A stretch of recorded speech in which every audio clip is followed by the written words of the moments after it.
Good morning, students. Let's hope to start in 2 minutes.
Yes, once again, good morning to everyone who is now present here. We are almost maximum attendance now, so we can start. Today's our topic is chapter name is different. दो NCERT में एक ही chapter है units dimension के साथ combined, but we are treating this chapter separately. Chapter name is errors and measurements. Chapter name is students errors and measurements. Measurements के बारे में हमने ऑलरेडी 2 हफ्ते पहले जब अपनी क्लासेस शुरू हुई थी तब शुरू में देखा हमने कि हाउ साइंस में to know the things accurately we need correct data. इसके लिए हम मेजरमेंट करते हैं, सही कैलकुलेशंस करके सही कंक्लूजन निकलने चाहिए, क्योंकि हमेशा जो दिखता है वो होता नहीं है. आपको याद है वो स्लाइड में हम देख रहे थे 2 पैरेलल रेलवे ट्रैक्स, है ना. पैरेलल रेलवे ट्रैक्स पैरेलल दिखते नहीं है हमें, पता है होते हैं लेकिन दिखते नहीं है पैरेलल. ऐसा लगता है कि मिल गए थोड़े डिस्टेंस के बाद. तो ऐसी कई जगह पे जो ऐसा दिखता है वैसा नहीं होता है. लेकिन हमें तो सच जानना है, we want to know the truth, correct. तो मेजरमेंट्स बहुत इंपॉर्टेंट होते हैं। और जब भी रियल लाइफ में मेजरमेंट करेंगे तो ऐसा कभी नहीं होगा कि आपने परफेक्ट मेजरमेंट किया। There will always be some errors, some errors will always be there, some errors will always be there। तो इसीलिए हमें ये चैप्टर पढ़ना जरूरी है, about the errors. We are meant to study this chapter about the errors। शुरुआत में chapter is little bit theoretical students, starting थोड़ी सी थेरोटिकल है, ठीक है, स्टार्टिंग थोड़ी सी थेरोटिकल है, बट इसमें डरने की कोई बात नहीं है। ये पावर पॉइंट आपके साथ शेयर की जाएगी again, so you don't have to worry about the theory. लिखना समझने की कोशिश कीजिए। यहाँ पे प्रिसिजन और एक्यूरेसी, ये दो टर्म्स में difference we want to first understand. As far as English language is concern, हमें लगता है कि कोई चीज प्रिसाइज होना मतलब ही कोई चीज एक्यूरेट होना, ऐसा लगता है। प्रिसिजन, एक्यूरेसी बहुत सिमिलर वर्ड्स है, very very synonymous type of words है, लेकिन एग्जैक्ट सिनोनिम्स नहीं है। फिजिक्स के हिसाब से उनमें थोड़ा सा डिफरेंस है। तो एक्यूरेसी और प्रिसिजन, क्योंकि हम एरर्स की बात कर रहे हैं, तो हम चाहते हैं कि एरर कम से कम हो हमारा, और अपना मेजरमेंट ज्यादा से ज्यादा एक्यूरेट होना चाहिए, अपना मेजरमेंट ज्यादा से ज्यादा एक्यूरेट होना चाहिए। इसलिए हम एक्यूरेसी की बात करेंगे, और साथ में एक सिमिलर टर्म आती है प्रिसीजन, इसके लिए प्रिसीजन की भी बात करेंगे।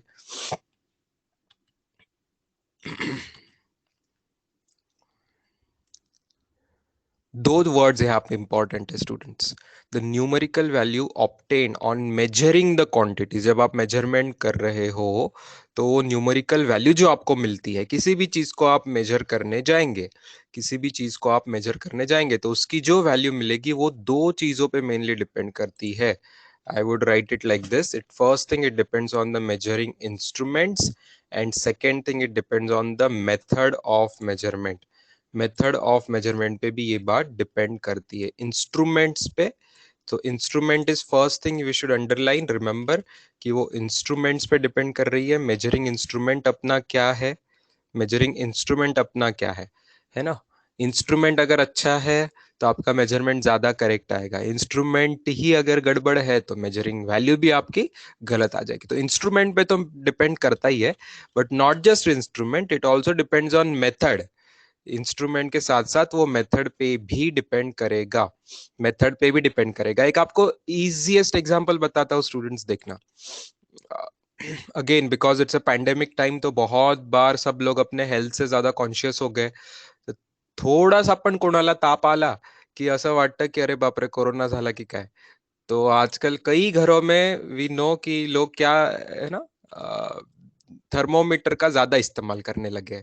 Oximeter and thermometer we have started measuring, using it so much these days, many of you might be using it at your home. तर थर्मोमीटर का एग्जांपल लेते हैं, आपने बचपन से थर्मोमीटर कई बार यूज किया होगा।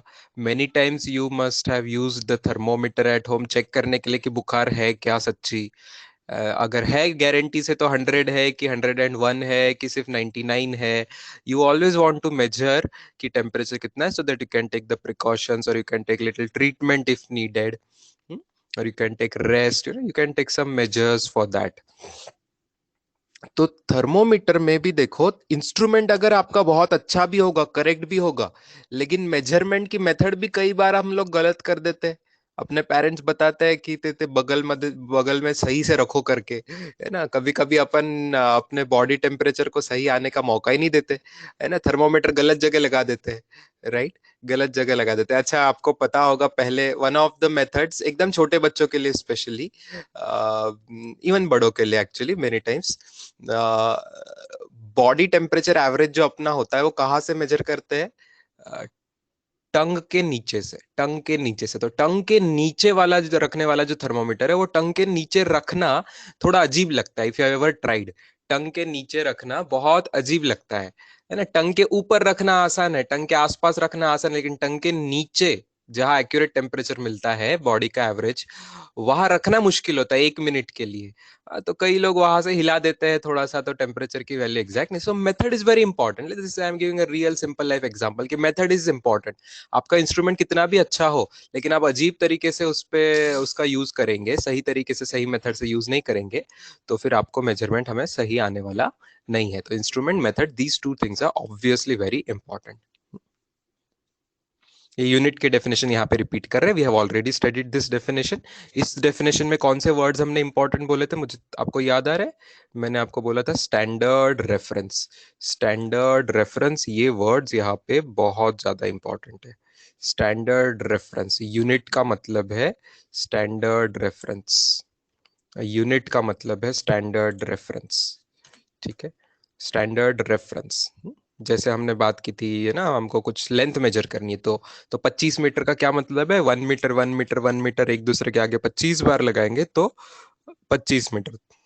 तो अगर 1 मीटर रेफरेंस ही बराबर नहीं लिया तो फिर गलत आंसर, गलत हमें मेजरमेंट मिलेगा। तो reference is very important. Reference correct होना मतलब यूनिट करेक्ट होना भी इंपॉर्टेंट है। वो भी मेथड ऑफ मेजरमेंट में आ जाएगा स्टूडेंट्स, मेथड ऑफ मेजरमेंट में ही वो चीज आ जाएगी। ठीक है, तो this is the introduction. Yes yes, universally accepted, somebody has typed कि यूनिवर्सली एक्सेप्टेड होना चाहिए। हमने बहुत सारी कैरेक्टरिस्टिक्स ऑफ यूनिट देखी थी। यूनिवर्सली एक्सेप्टेड होना चाहिए, इजीली अवेलेबल होना चाहिए, इनवेरिएबल होना चाहिए, चेंज नहीं होना चाहिए, पेरिश नहीं होना चाहिए, डिस्ट्रक्टिबल नहीं होना चाहिए, राइट? ऐसे वेल डिफाइंड होना चाहिए। यस यस, रिप्रोड्यूसिबल होना चाहिए, है ना, रिप्रोड्यूसिबल होना चाहिए। Perfect perfect. कांस्टेंट, इनवेरिएबल मतलब कांस्टेंट, सूटेबल साइज का होना चाहिए, एक्यूरेट होना, बहुत सारी चीजें ऐसे देखी थी, है ना। तो ये सब अच्छी अच्छी चीजें होगी तो वो अच्छा यूनिट कहलाएगा। अब आते हैं आज के हेडिंग की अंडरस्टैंडिंग पे। एक्यूरेसी का क्या मतलब है और प्रिसीजन का क्या मतलब है? ॲक्युरसी का क्या मतलब है, प्रिसिजन का क्या मतलब आहे? मला माहिती आहे स्टुडंट्स, बऱ्याच लोकांना थोडं थोडं इंग्लिश कळण्यामध्ये थोडंसं कठीण जात आहे, मुश्किल होतीये। तुम्ही लोक माझ्याशी इंटरॅक्टही करता ग्रुपवर किंवा अदरवाईज, तरी काही वेळेस इंग्लिशमध्ये चुकीचं वाक्य, ग्रॅमॅटिकली चुकीचं किंवा असं वापरलं जातं. But I very much appreciate की तरी इंग्लिशमध्ये बोलण्याचा प्रयत्न करा. ज्यांना इंग्रजीमध्ये बोलणं शिकायचं आहे, which is a need of the time today. Everybody needs to very well understand English as well as be able to speak in English. त्याच्यामुळे जैसे भी टूटी फूटी इंग्लिश किसी को आती होगी तो भी बोलने की कोशिश आपको करना है, समझने की कोशिश भी आपको करना है। हाँ, बाकी लँग्वेजेस की हेल्प ले सकते, जैसे हम हिंदी की हेल्प लेते हैं, मराठीची मदत घेतो आपण मधात, तसं मी घेतो तुम्हाला समजवण्यासाठी मदत, तसंच तुम्ही न समजलेलं क्लिअर करण्यासाठी पण या भाषांचा उपयोग करू शकता। पण इंग्रजी समजणं इफेक्टिव्हली आपल्याला आवश्यक आहे। विषय समझना ज्यादा महत्वाचं है, फिजिक्स समझना मोस्ट इंपॉर्टेंट है। फिजिक्स हमें परफेक्ट समझना मोस्ट इंपॉर्टेंट है, कोई भी लैंग्वेज में समझे। हाँ, मराठी में समझे, हिंदी में समझे, वो इंपॉर्टेंट नहीं है। फिजिक्स समझना सबसे ज्यादा इंपॉर्टेंट है, लेकिन साथ साथ इंग्लिश में फिजिक्स समझने की भी कोशिश आपको करनी है, क्योंकि सभी अभी इंग्लिश में ही रहने वाली है, एग्जाम भी हम इंग्लिश में देने वाले हैं, तो हमें फाइनली उतना आना चाहिए। तर एक्युरसी म्हणजे काय? Try to understand this definition. Accuracy refers to how closely a measured value agrees with the true value. How closely a measured value, there are two value students, एक मेजर्ड वैल्यू है और एक true value है। एक measured value है और एक true value है। मैंने आपको शुरू में बता दिया, मेजरमेंट जो हम लेंगे वो परफेक्टली ट्रू वैल्यू से मैच करेगा क्या? नहीं हो सकता है, it can not be guaranteed. तो जितना नजदीक है, कितना नजदीक है ट्रू वैल्यू के, कितना नजदीक है measured value, that is called as accuracy. Not a difficult thing. Accuracy का मतलब कितना नजदीक है आपका measurement to the true value. इसमें इंपॉर्टेंट वर्ड है, इसमें इंपॉर्टेंट वर्ड है agrees with the true value. कितना agree with the true value करता है, कितना agree with the true value करता है ना, आपकी मेजर्ड वैल्यू ये कितना agree with the true value करता है, that is accuracy. And precision क्या है? प्रिसीजन में इंपॉर्टेंट वर्ड है रिजोल्यूशन, लिमिट और resolution to which a given physical quantity can be measured. Limit or resolution to which the given physical quantity can be measured, that is precision. That is precision. अब आपको इन दोनों में मतलब समझ नहीं आ रहा होगा शायद, की समझ में आ रहा है, दोनों में थोडा डिफरन्स आहे. Are you able to understand? Resolution कळतं का सगळ्यांना? रिझोल्युशन म्हणजे कळतं, लिमिट रिझोल्युशन, किती हद्दीपर्यंत तुम्ही ती क्वांटिटी बारकाईने मेजर करू शकता. हे तुमच्या इन्स्ट्रुमेंटवर डिपेंड करेल स्टुडंट्स. प्रिसिजन म्हणजे इन्स्ट्रुमेंटवर डिपेंड करेल. इन्स्ट्रुमेंटवर मी मासचं एक्झाम्पल घेऊन सांगेल. भाजीपाला आपण घ्यायला जातो, when we go to purchase the vegetables in the market, when you go to purchase the vegetables in the market, that time J measuring तुमच्याकडे वेइंग बॅलन्स असतं ना, म्हणजे तराजू जो असतो, त्याच्या एका साईडला 1 किलोचं किंवा अर्ध्या किलोचं असं माप ठेवलं जातं, लोखंडी माप ठेवलं जातं. तर मला सांगा, ते जास्त त्याचं रिझोल्युशन, त्याचं लिमिट जास्त चांगली राहणार आहे का बारीक बारीक मेजर करण्याची? त्याने तुम्ही मिलीग्रॅम मध्ये मेजर करू शकणार आहे का? Are you going to be able to measure it in grams and milligrams using that? No, no. But जर तुम्ही डेअरी मध्ये जाताय, suppose you are going to dairy, dairy मधून तुम्ही म्हणताय की आज मला ना थोडस विरजण्यासाठी दही पाहिजे, आणि तर बस मला 100 ग्रॅम दही द्या, 100 ग्रॅम दही द्या, है ना. मला अर्धा किलो वगैरे नको, अर्धा लिटर 1 लिटर नको, मला बस 100 ग्रॅम मध्ये दही द्या. Then he is going to put it on the digital meter. Digital meter सगळ्यांना माहिती, डिजिटल मीटर, त्याच्यावर आकडे दिसतात लाल रंगाने, राईट. एलईडी सारखा रेड एलईडीचा डिस्प्ले राहतो. तर एकदम इवन आपण किराणामध्ये पण आजकाल मॅक्सिमम ठिकाणी तेच वापरल्या जाते. तर त्याचं रिझोल्युशन एकदम फाईन असतं students. Resolution in the sense, तो जास्त बारीक गोष्टी मेजर करू शकतो. Do you agree? तो 2-2, 4-4 ग्रॅम पण कमी जास्त जर वजन झालं, तर एकदम त्याच्यात दिसतं की 100 ग्रॅम दिलाय, की 98 ग्रॅम दिलाय, की 102 ग्रॅम दिलाय. एकदम बारीक बारीक दिसतं. तर बारीक बारीक ना 2-2 ग्रामचं तुम्ही कमी जास्त तिथे करू शकता. 2-2 ग्रामचं त्याचं रिझोल्युशन असतं. पण भाजीपाला घेताना जे तराजू वापरतो त्या तितकं बारीक रिझोल्युशन नसतं. तर जितकं बारीक रिझोल्युशन, जितकं छान रिझोल्युशन, त्याला म्हणून जास्त प्रिसाईज आहे, प्रिसिजन आहे. हा, त्या मेजरमेंट मध्ये जास्त प्रिसिजन आहे. ठीक आहे. तर प्रिसिजन, डोंट थिंक की प्रिसिजन म्हणजे अॅक्युरेट असेल नेहमी, असं आवश्यक नाही आहे. आपण बघू उदाहरण कुठे नसतं ते. प्रिसिजन म्हणजेच अॅक्युरसी असेल असं नाही आहे. Okay, I will explain using more examples. Just सध्या हे लिहून घ्या. Okay, just copy these two definitions. I think I'll repeat the heading on the next page. आपल्याला हेडिंग द्यायचं आहे हेच, accuracy and precision.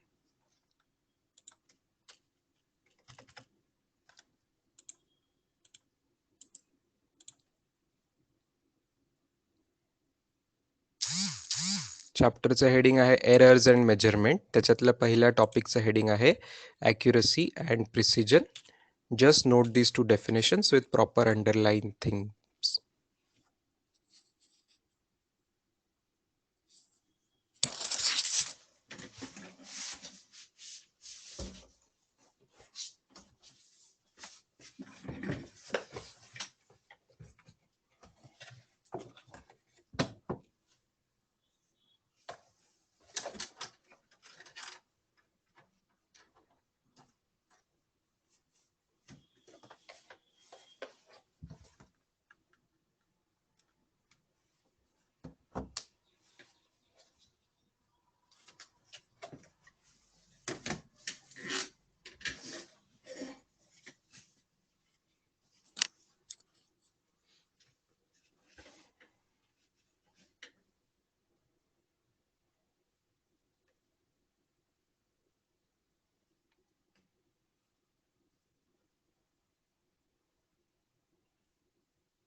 Now there is something very surprising, students.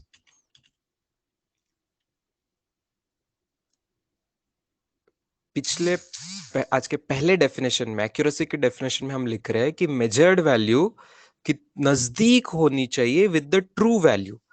लेकिन true value किसको पता होगी स्टूडेंट्स, बताओ तो। किसी भी चीज की परफेक्ट ट्रू वैल्यू क्या इंसान को पता चल सकती है?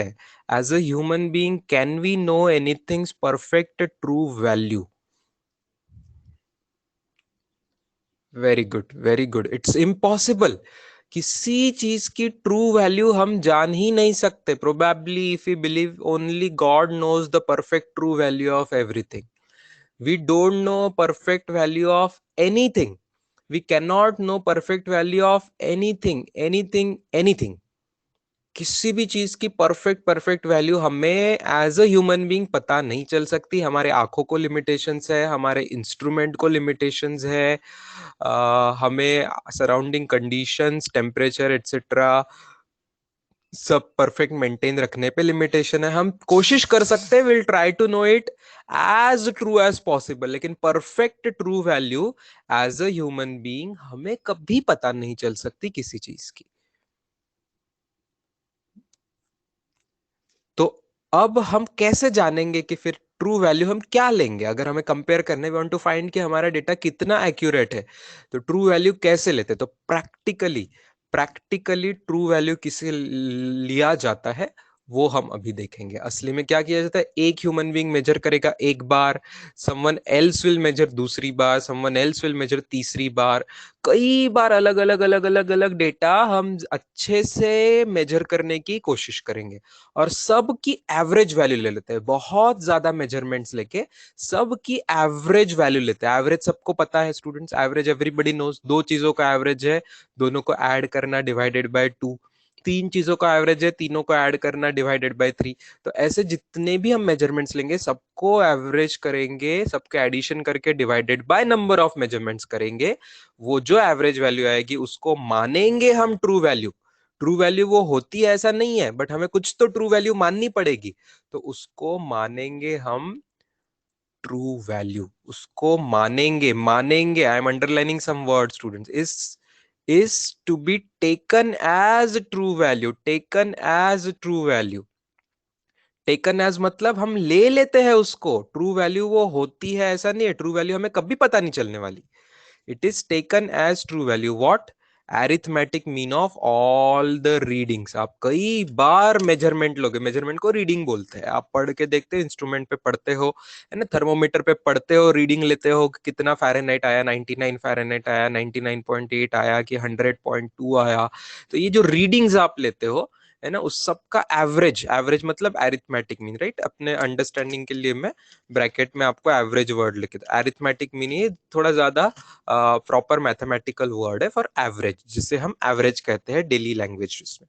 तो average of all reading is taken as true value, taken as true value, mind it.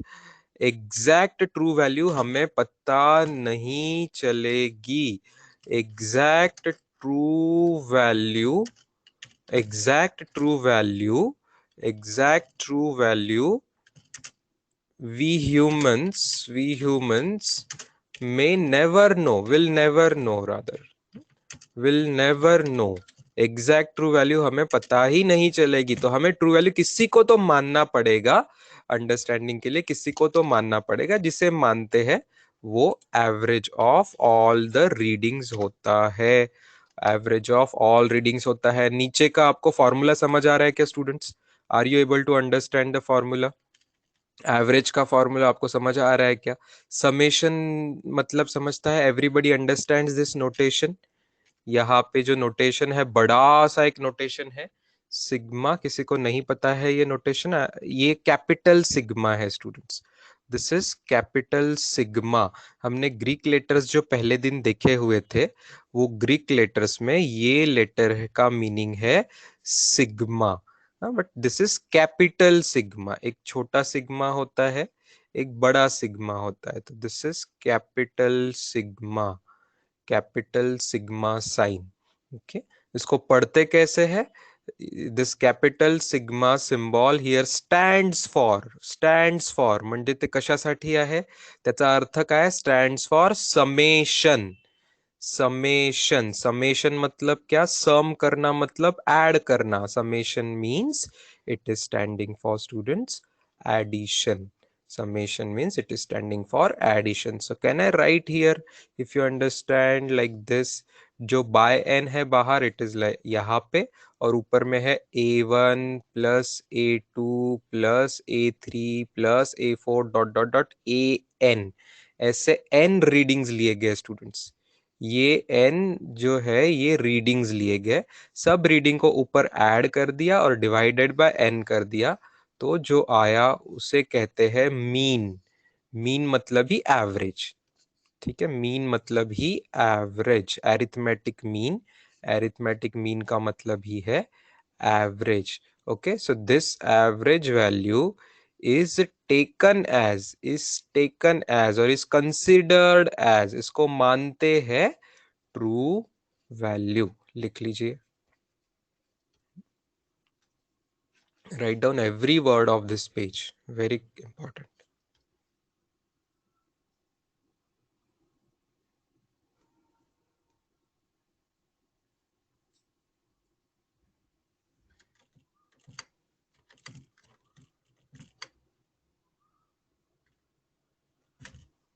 अवधूत का क्वेश्चन है, मतलब सर हमें जो वैल्यूज पता है वो अप्रोक्सीमेट वैल्यूज है. हाँ, हम जो मेजर करते हैं वो इन दैट सेंस हमेशा अप्रोक्सीमेट होती ना, हमेशा अप्रोक्सीमेट होगी. बिल्कुल सही. एक्यूरेट नहीं होगी, परफेक्ट नहीं होगी, हमेशा अप्रोक्सीमेट ही होगी.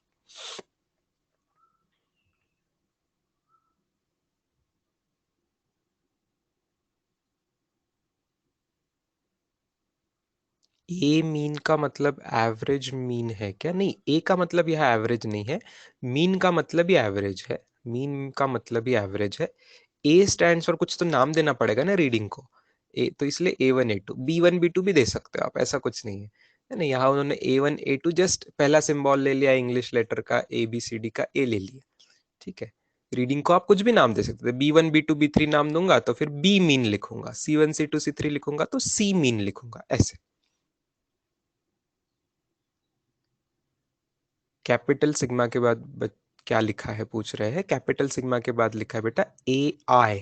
ए के नीचे आई लिखा है. जैसे आई चेंज होते जाएगा, कभी 1 रहेगा, कभी 2 रहेगा, कभी 3 रहेगा, है ना. A1 A2 A3 AN तक है, तो अलग अलग 1 2 3 बदलते जा रही है वैल्यू, तो उसको आई लिखा है. बदलती वैल्यू को, अलग अलग वैल्यूज को आई लिखा हुआ है.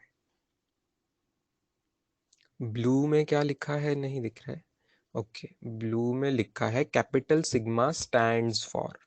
कैपिटल सिग्मा स्टैंड्स फॉर मैंने लिखा है. Capital sigma stands for, capital sigma stands for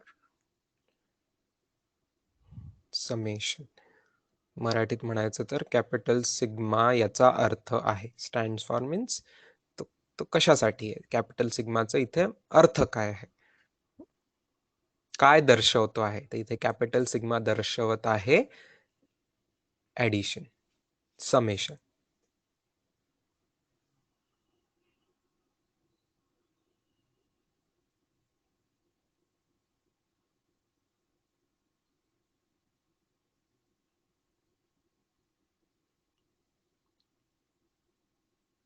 yes yes, ले रहा हूँ मैं बच्चों क्वेश्चंस आपके. प्रथमेश शिंदे का बहुत अच्छा क्वेश्चन है. स्पीड ऑफ लाइट फिर आपने जो लिख दी थी 299,758,792,458, ये भी फिर एक्यूरेट है कि अप्रॉक्स है?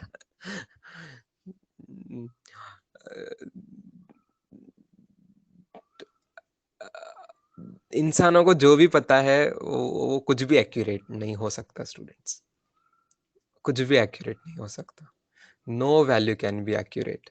ओके, जो वैल्यू हमने लिखी है स्पीड ऑफ लाइट की 299,792,458, इसको हम सही मान के चलते हैं. आज तक हमारी जितनी अंडरस्टैंडिंग है तो हम उतने क्लोजनेस पे पहुंच सके हैं.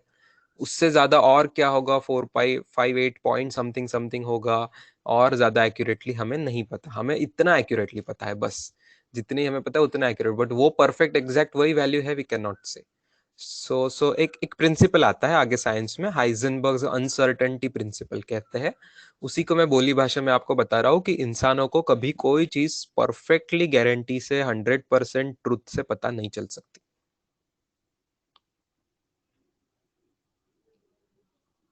Sharvil is asking, very good question. Sharvil is asking sir 1 metre is equal to 100 centimetre, फिर ये एक्यूरेट है क्या? हाँ बेटा ये एक्यूरेट है, ये मेजरमेंट नहीं है, ये तो हमने डिफाइन कर दिया कि 1 मीटर जितने हो गया उसके 100 टुकड़े करेंगे, तो हर 100 टुकड़े के हर एक टुकड़े को 1 सेंटीमीटर बोलेंगे। ये मेजरमेंट नहीं है स्टूडेंट, ये हमने डिफाइन किया है, प्लीज अंडरस्टैंड।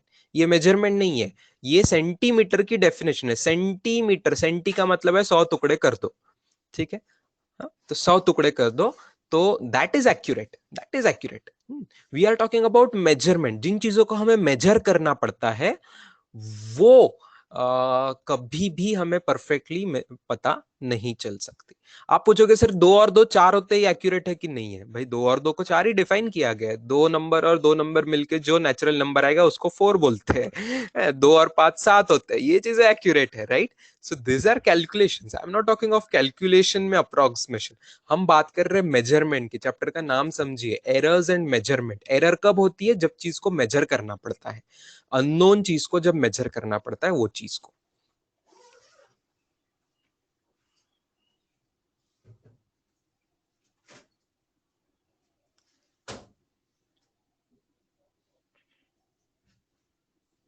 ठीक है, तो ये दो लोगों का सवाल का जवाब समझ गया students. 1 metre equal to 100 centimetre, किसी ने पूछा 1 kg is equal to 1000 gram, है ना? ये यूनिट कन्वर्शन हमारी डेफिनेशन से, किलो मतलब 1000, सेंटी मतलब 100 टुकड़े, ये हमने डिफाइन किया है। यहाँ पे प्योरली नंबर्स इन्वॉल्व है, यहाँ हमने डिफाइन किया हुआ है ना? तो नंबर्स एग्जैक्ट होंगे ना स्टूडेंट्स, 100 टुकड़े करना या 1000 गुना करना ये एग्जैक्ट है, ठीक है? लेकिन केजी खुद या मीटर खुद या स्पीड ऑफ लाइट, ये चीजें जो है, these things cannot be let's say perfectly defined। इसीलिए तो साइंटिस्ट की डेफिनेशंस भी, साइंटिस्ट लोग डेफिनेशन चेंज करते हैं। कुछ कुछ सालों से कॉन्फ्रेंस होती है, डेफिनेशन चेंज होती है।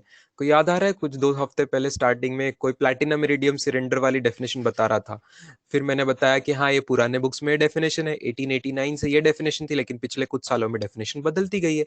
तो जब साइंटिस्ट लोगों को पता चलता है कि अब समथिंग हमें ज्यादा एक्यूरेट मिल रहा है पहले से, तो पहले की डेफिनेशन को चेंज करके नई डेफिनेशन लाते हैं। इसका मतलब चीजें चेंज हो रही है, मतलब द परफेक्ट हमें पता नहीं। और कोई साइंटिस्ट ये नहीं बोलता है कि हमें चीजें परफेक्टली पता है करके, ठीक है? आज की थ्योरी आज की चीजों को एक्सप्लेन कर रही है, कल जाके और बेटर थ्योरी आ सकती है। आप लोगों में से कोई डिजाइन कर सकता है जो कि चीजों को और बेटर तरीके से और एक्यूरेटली एक्सप्लेन कर रही है, तो पिछली थ्योरी रद्द की जाएगी, ठीक है? आइंस्टाइन की थ्योरी आई माइक्रोस्कोपिक चीजों के लिए, तो फिर न्यूटन की थ्योरी नहीं लगाते वहां पे। कल जाके कोई और बेटर थ्योरी आ जाएगी तो हम आइंस्टाइन की थ्योरी भी हटा देंगे फिर। ये होता है science, science keeps improving, tries to get better and better, but never claims कि हमें परफेक्ट ट्रूथ पता होगा करके। N means number of reading student, n यहाँ पे नंबर ऑफ रीडिंग्स है ना? जितने रीडिंग आप लो, 5 रीडिंग 10 रीडिंग, है ना? आपने थर्मोमीटर से खुद का टेम्परेचर 4 बार चेक किया, तो एन हो गया 4। कितनी बार आप चेक कर रहे हो, कितनी बार आप रीडिंग ले रहे हो, वो एन की वैल्यू यहाँ पे। यस, हाँ बेटा, बहुत लोग के कमेंट्स आ रहे हैं, सवाल। I am trying my best to read everybody's question. Yes yes, every physical quantity, जो जो हम मेजरमेंट करते हैं वो अप्रॉक्स ही होता है बच्चों। जो जो हमें मेजरमेंट करना पड़ता है वो अप्रॉक्स ही होगा, परफेक्ट कभी नहीं होगा।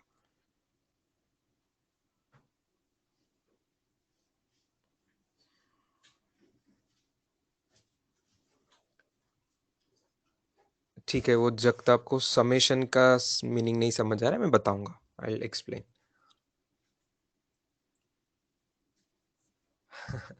हर्षल तांबे इस क्वेश्चन, तांबे तांबे हर्षल, कहाँ है क्वेश्चन तेरे बेटा?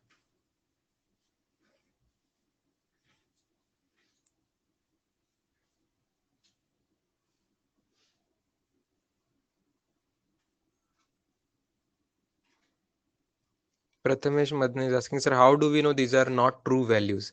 Question is, how do you know what is a true value? How do you know what is a true value? बताओ, how do you know what is a true value? ये बताओ। True value पता है नहीं। बेटा अपने आंखों को लिमिटेशन है। डू यू नो, बहुत सारे एनिमल्स वो चीजें देख सकते सुन सकते जो हम नहीं देख सकते। तो हमारी आंखें परफेक्ट नहीं है, तो हम मेजरमेंट करेंगे वो परफेक्ट कैसे होगा? हम जो मशीन बनाते हैं वो परफेक्ट नहीं होती। हम जो भी कुछ करते हैं उसमें से कोई चीज परफेक्ट नहीं हो सकती। Are you understanding this? Because human senses have limitation. Basic जवाब है, human senses have limitations. Human की आंखों को लिमिटेशन है, ह्यूमन के कानों को लिमिटेशन है, ह्यूमन के ब्रेन्स को भी लिमिटेशन है। Everything has a limitation.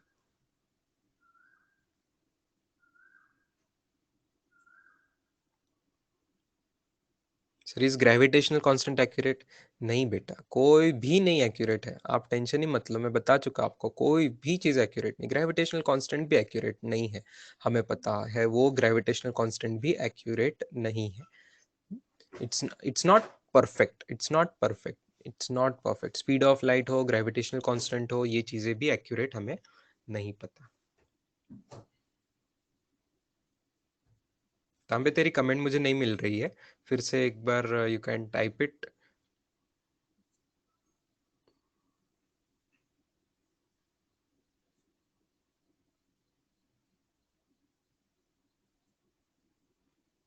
I think I have answered which ever.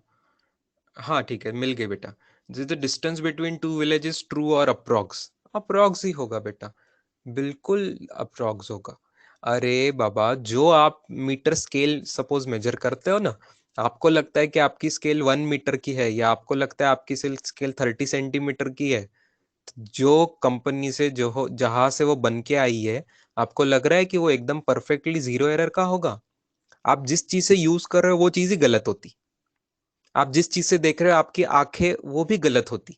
आपकी आंखें कभी आपको प्रिसाइज मेजरमेंट नहीं दे सकती, परफेक्ट मेजरमेंट नहीं दे सकती। आपकी स्केल आपको कभी परफेक्ट बनी हुई नहीं हो सकती। तो दो विलेजेस का डिस्टेंस हो या दो चीज हो, फुल स्टॉप, आप टेंशन ही मत लो। इंसान को कोई चीज एक्यूरेट नहीं पता, मैंने बोल दिया उसमें सब कुछ आ गया। अगर भगवान है आप मानते हो तो उन्हीं को पता है।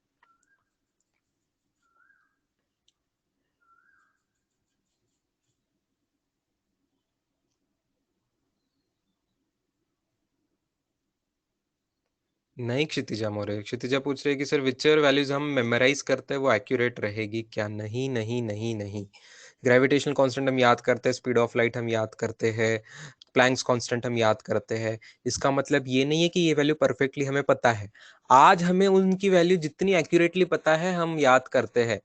कल जाके, परसों जाके, 15 साल बाद जाके, अगर प्लैंक्स कांस्टेंट की वैल्यू अपडेटेड आपको साइंटिस्ट ने बताई कि पहले हमें पता थी उससे ज्यादा एक्यूरेट अब हमें पता चली है, तो आप आज की वैल्यू भूल जाओगे, उस दिन की ज्यादा एक्यूरेट वैल्यू याद करोगे। एवोगैड्रोस नंबर जितना है, एवोगैड्रोस नंबर जितना है 1 मोल में जितने सब्सटेंसेस होते हैं, वो वैल्यू में अगर कुछ चेंज आया आगे जाके, थोड़ा ना भले चेंज हो, 6.022 के बदले 6.021 895, ऐसा कुछ ज्यादा एक्यूरेटली आपको बताया गया कि that is what is now found proven, तो उस दिन हम वो मानेंगे। ये चीजें सब्जेक्ट सब्जेक्ट टू चेंज है, ये चीजें चेंज हो सकती है। फिर भी हम क्यों याद रखते हैं भाई? आज तक जितना एक्यूरेटली पता है उतना तो यूज करेंगे ना।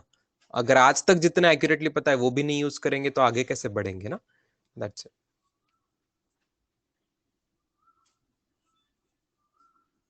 हाँ, बंडगार जो बोल रहा है that is Anand Bandgar, that's right. If you get the values in the small small units तो ज्यादा एक्यूरेट रहेगा, बिल्कुल सही है ना। स्मॉल स्मॉल यूनिट ज्यादा एक्यूरेट में हमें पता चलेगा, राइट। जैसे जैसे जैसे स्पीड ऑफ लाइट बी की बात करें तो हमें अभी मीटर पर सेकंड में है, अगर पॉइंट पॉइंट पॉइंट डेसिमल में लेके और हमें सेंटीमीटर पर सेकंड तक पता चल गया, मिलीमीटर पर सेकंड तक एकदम, तो बहुत बेटर होगा। अपना खुद का मास हम केजी में जानते हैं, अगर इतने केजी प्लस इतने ग्राम है पता चल गया, फिर मिलीग्राम में पता चल गया, माइक्रोग्राम में पता चल गया, तो जितने छोटे छोटे यूनिट्स का हम, तो यूनिट छोटा छोटा डिफाइन करना बड़ी बात नहीं है स्टूडेंट, छोटे छोटे यूनिट तो हम डिफाइन कर देंगे, लेकिन उतने एक्यूरेटली मेजरमेंट इंस्ट्रूमेंट हमारे बनने चाहिए, उतना एररलेस हमारा मेथड ऑफ मेजरमेंट होना चाहिए, जो कि परफेक्टली नहीं होगा। हम कोशिश करते रहते, साइंटिस्ट की ट्राइंग टू मेजर। जैसे कि टाइम की बात आई थी तो सीजियम क्लॉक क्यों यूज करा था हमने? क्योंकि सीजियम क्लॉक का बहुत एक्यूरेसी है, एक एनसीईआरटी का होमवर्क भी था अपना, कितने इतने सेकंड चेंज होती है तो इसकी एक्यूरेसी कितनी है, तो 1 × 10⁻11 और 12 के बीच में का उसका आंसर आ रहा था। जबकि क्लास में भी हमने देखा था कि अप टू 1 × 10⁻13 तक एक्यूरेसी सीजियम क्लॉक की होती है।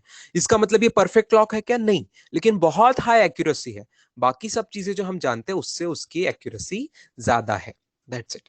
परफेक्ट नहीं है वो, परफेक्ट ट्रू वैल्यू कभी पता चलेगी नहीं। चलो गुड।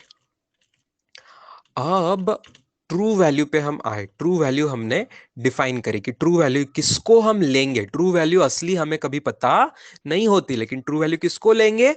एवरेज को, दैट इज मीन वैल्यू को। जितने रीडिंग्स हम लेंगे, अच्छा अच्छा ऑब्वियस बात है, हम जितने ज्यादा रीडिंग्स लेंगे चांस है कि हम ज्यादा ट्रू वैल्यू के पास जाएंगे, है ना? क्योंकि एक दो रीडिंग लेने में गलती हो गई तो प्रॉब्लम हो जाएगा। बहुत सारी रीडिंग लेंगे तो सबकी गलती कम हो जाएगी, एवरेज लेने में गलतियां कम हो सकती है। ये जनरल एक्सपेक्टेशन हमारी रहेगी। तो कई बार हमें अगर बहुत इंपॉर्टेंट एक्सपेरिमेंट है तो कई बार बहुत सारे रीडिंग लिए जाते हैं, 2 4 रीडिंग नहीं, 5 रीडिंग, 10 रीडिंग, 50 50 रीडिंग लेके कंफर्म किया जाता है। ओके, जितने ज्यादा रीडिंग लेके तो उतना हम एवरेज करेंगे तो नजदीक ट्रू वैल्यू के पहुंचेंगे, ऐसा हम एक्सपेक्ट कर सकते हैं। अब कुछ और टर्म्स डिफाइन होंगे student. Absolute error, absolute error, absolute error.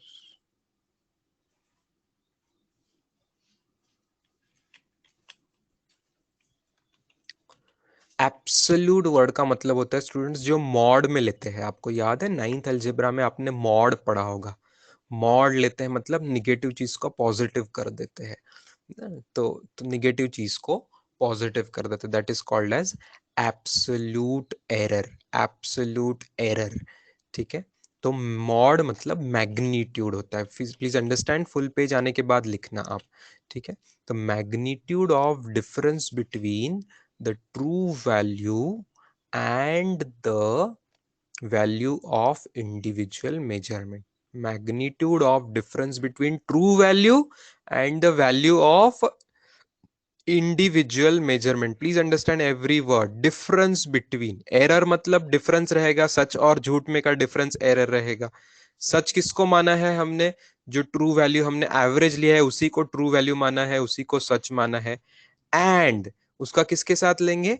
Individual measurement. Individual मतलब अलग अलग लिया था, जैसे पहले इंसान ने लिया A1, है ना, या दूसरे इंसान ने लिया दूसरी बार A2, या तीसरी बार A3। ऐसे जो इंडिविजुअल मेजरमेंट्स लिए थे उनका उनका डिफरेंस फ्रॉम द उनका difference from the true value जो है उसका मैग्नीट्यूड लेना है। फाइनली प्लीज अंडरस्टैंड, मैग्नीट्यूड लेना है। कभी कभी एरर पॉजिटिव आएगी, कभी कभी निगेटिव आएगी, लेकिन मॉड ले लेंगे तो कभी आंसर निगेटिव में नहीं आएगा, मैग्नीट्यूड लेंगे तो कभी आंसर निगेटिव में नहीं आएगा। That is called as absolute error.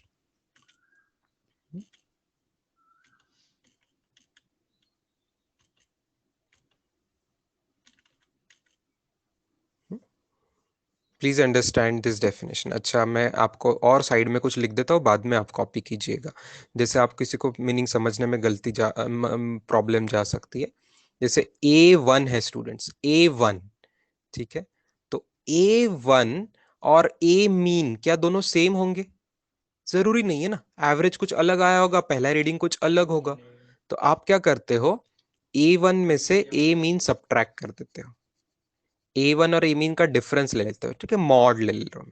अच्छा, A1 में से A मीन सब्ट्रैक्ट करोगे कि A मीन में से A1 सब्ट्रैक्ट करोगे, फर्क नहीं पड़ेगा, क्योंकि फाइनली हमको मॉड लेना है। फाइनली हमको मॉड लेना है। इसको बोलते हैं डेल्टा A1, इसको बोलते हैं डेल्टा। ये जो डेल्टा है ट्रायंगल जैसा notation student, that stands for change.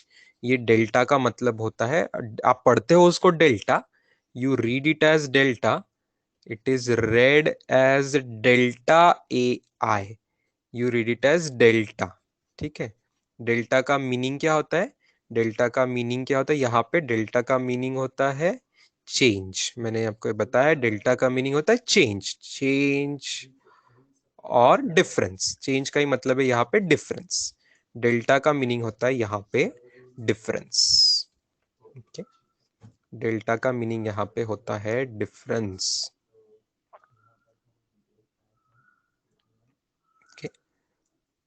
वैसे ही A2 जो है, A2 और A मीन अलग होगा, तो इनका सब्ट्रैक्शन करके जो मॉड लेंगे उसको डिनोट किया है इन्होंने डेल्टा A2।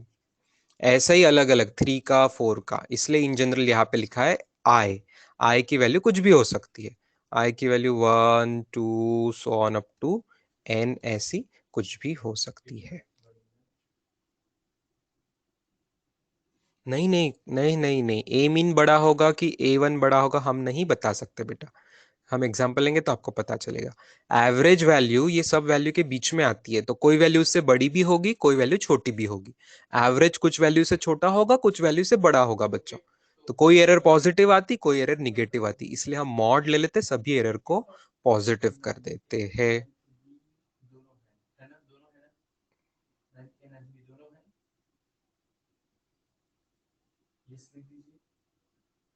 ठीक है, ये लिख लीजिए स्टूडेंट्स।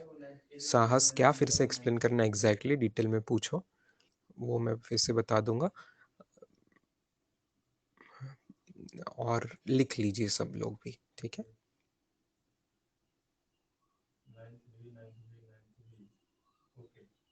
मयांक गर्ग, एआई तू लेट ज्वाइन किया क्या कुछ मिनट? लास्ट स्लाइड पे हमने देखा एआई क्या है बेटा, एआई मेजरमेंट है। A1 फर्स्ट रीडिंग्स मतलब मेजरमेंट्स है, A1 first measurement, A2 second measurement, A3 third measurement मतलब थर्ड रीडिंग। ऐसा करते करते AI मतलब आयथ रीडिंग, A10 मतलब 10th रीडिंग, AN मतलब nth रीडिंग। वे अलग अलग रीडिंग्स है, एक चीज को ही अलग अलग टाइम मेजर करके उसके अलग अलग रीडिंग आ रहे हैं।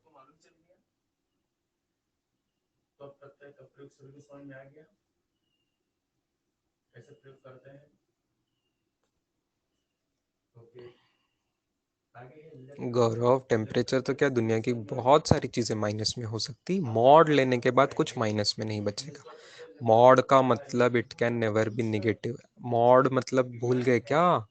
मॉड भूल गए रे तुम लोग, कुछ लोग, बहुत लोग को याद है, मॉड का मीनिंग कुछ लोग भूल चुके। देखो मॉड ऑफ 3.7 होगा तो 3.7 ही आंसर होता, लेकिन मॉड ऑफ -3.7 हुआ तो उसका आंसर भी +3.7 ही रहता। बेटा मॉड का मीनिंग ही है कि पॉजिटिव चीज को तो पॉजिटिव रखेगा वो, निगेटिव चीज को भी पॉजिटिव कर देगा। That is the meaning of mod. ठीक है, मीनिंग ऑफ मॉड जो है वो मैं आपको साइड में एग्जाम्पल दिया उसका, जो लोग भूल गए थे उनके लिए।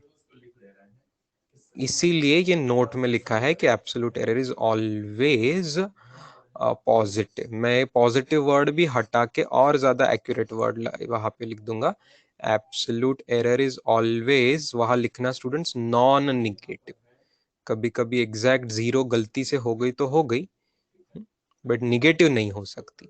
नॉन निगेटिव, नॉन निगेटिव मतलब जीरो या पॉजिटिव होगा, कभी निगेटिव नहीं होगा। Okay, don't write positive over there, write non negative.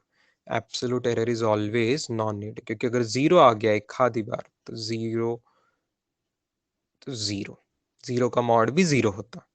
ठीक है, लेकिन किसी भी चीज के मॉड का आंसर निगेटिव नहीं आ सकता।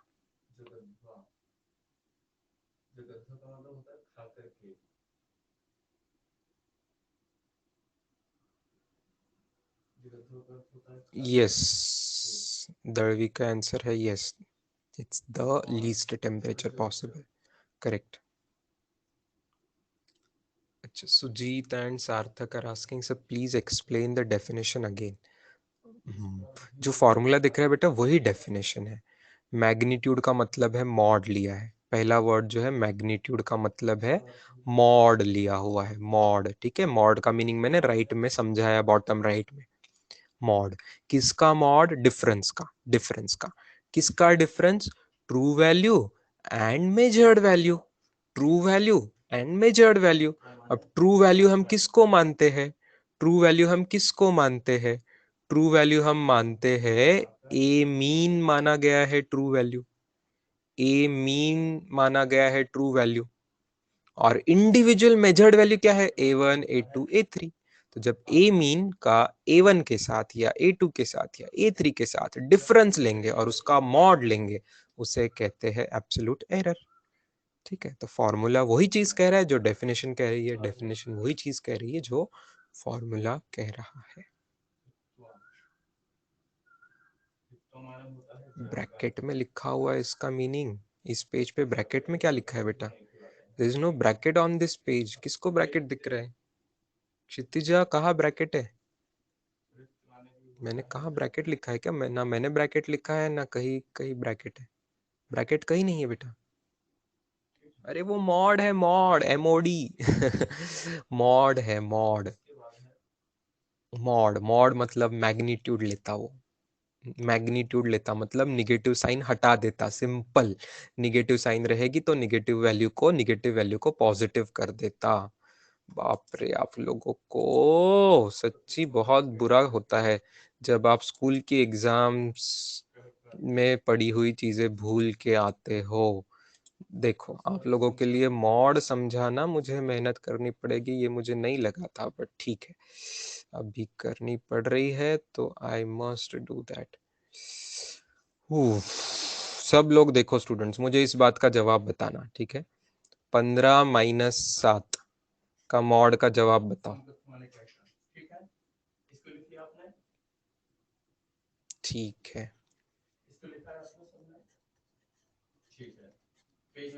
इसका जवाब, अगला का जवाब बताओ। ठीक है,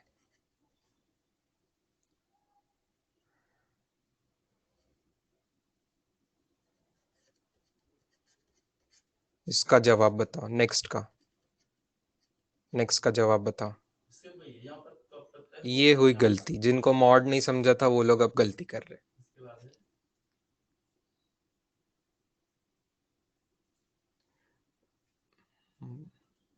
भापकर ने गलती करी, पवार तन्वी ने गलती करी। 12 नहीं आएगा ना -2 आएगा बच्चों। ठीक है, तो आपको मॉड नहीं समझा हुआ था।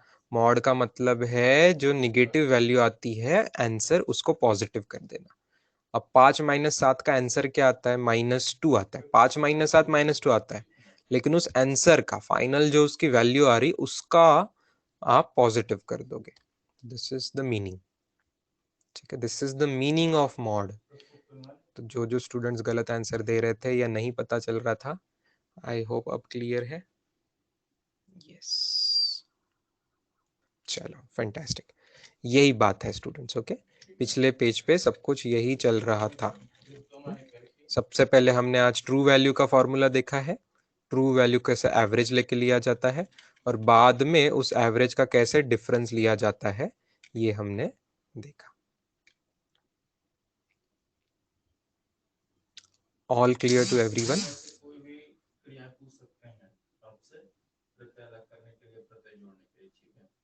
चलो फैंटास्टिक, नेक्स्ट डेफिनेशन पे आते हैं। नाम से समझ में आया? कोई कोई गेस करेगा? नाम से समझ जाएगा तो बहुत अच्छी बात है students, please try to understand this definition. Mean absolute error. Mean, mean मतलब एवरेज लेना है। एब्सोल्यूट एरर तो ऑलरेडी आ गया था अपना, है ना? एब्सोल्यूट एरर आ गया था। Can you guess what might be the definition of mean absolute error? Very good, very good. जो दो दो चीजें, चार चीजें जो अभी लिखी गई है वो सही है। Pranav Neelkanth Kadam, I won't agree with your definition. Mean of all errors नहीं बेटा, mean of all absolute errors, वहां वर्ड इंपॉर्टेंट है। मीन ऑफ या average of all absolute errors. Average of all absolute error will be called as mean absolute error. ठीक है, लंबी लंबी definition ऊपर की देखने की जरूरत नहीं है आपको, डायरेक्ट फॉर्मूला समझोगे तो भी काफी है। फॉर्मूला समझोगे तो भी देखो, अब एक ही बुक में एनसीईआरटी में दो अलग अलग जगह पे नोटेशन थोड़ा अलग है। देखो यहाँ डेल्टा A1 डेल्टा A2 को भी मॉड दिया गया है students. Delta A1 delta A2 को भी मॉड दिया गया, तो मेरी इच्छा क्या हो रही है, हर जगह सेम नोटेशन यूज होना चाहिए। तो हम यहाँ पे भी मैं मॉड दे रहा हूँ स्टूडेंट्स। यहाँ पे भी देखो इस डेफिनेशन में आई विल गिव मॉड।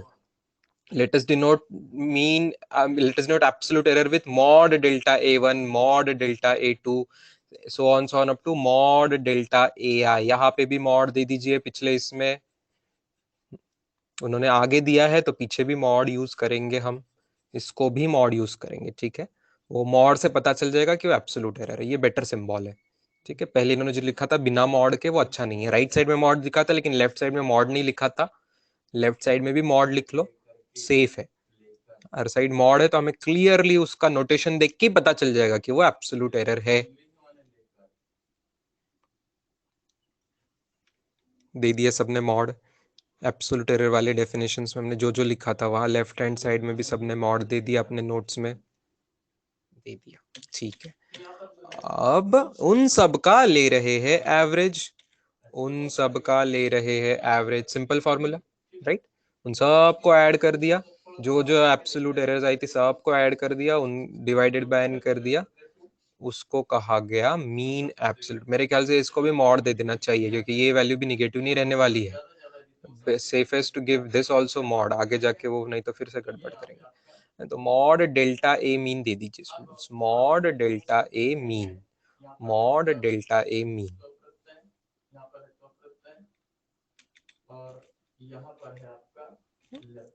उसी को समेशन नोटेशन में लिखा है, समेशन नोटेशन में उसी को लिखा हुआ है। किसी को समेशन नोटेशन के नीचे के i इक्वल टू 1 को भी प्रॉब्लम थी, तो उस उन लोगों के लिए मैं वापस एक बार समेशन का मीनिंग साइड में लिख देता हूँ, समझिए। This is summation. पहले तो मैंने बताया कि कैपिटल सिग्मा का मतलब समेशन होता है। नीचे i की वैल्यू 1 है और ऊपर i की वैल्यू n है। इसका क्या मतलब होता है कि i की सभी वैल्यूज लेनी है 1 से बढ़ाते बढ़ाते, 1, 2, 3, 4 ऐसा लेते लेते n तक i की सभी वैल्यूज लेनी है। That is the meaning. सबसे नीचे आप लिखोगे मिनिमम वैल्यू क्या है i की 1, और सबसे ऊपर लिखोगे आप मैक्सिमम वैल्यू क्या है n। उसका मतलब है नीचे की वैल्यू से ऊपर की वैल्यू तक सभी नेचुरल नंबर्स आपको लेने हैं, सभी वैल्यूज एक एक से बढ़ा के आपको लेनी है। That is the meaning. Yes, ठीक है।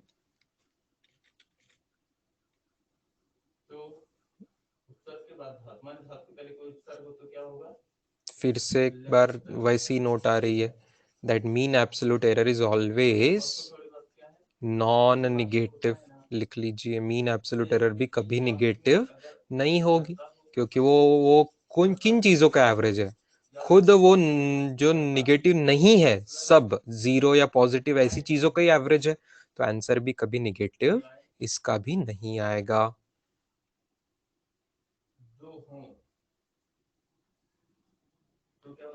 जीरो गलती से कभी आ सकता है, रियल लाइफ में एग्जैक्ट जीरो भी आना बहुत मुश्किल है।